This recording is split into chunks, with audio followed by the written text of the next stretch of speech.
Ngayong ituturo ko sa inyo kung paano lutuin ang paborito kong pagkaing Pilipino, ang sinigang na baboy.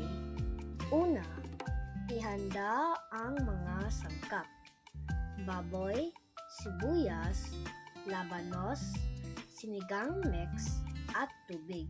Pangalawa, pagkuluan ang baboy sa kaserola hanggang lumabas ang dumi, saka alisin ang bula.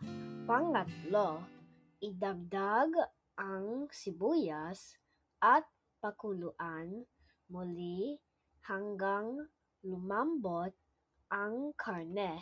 Pang-apat, idagdag ang labanos, pakuluan ng ilang minuto. Panlima, timplahan ng sinigang mix ayon sa panlasa. Pang-anim, ihain ang mainit na sinigang na baboy at samahan ng kanin. At ayan na, masarap, maasim-asim, at swak na swak, lalo na kapag maulan ang panahon.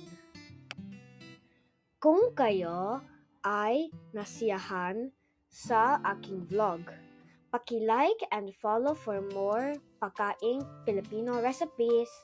Maraming salamat!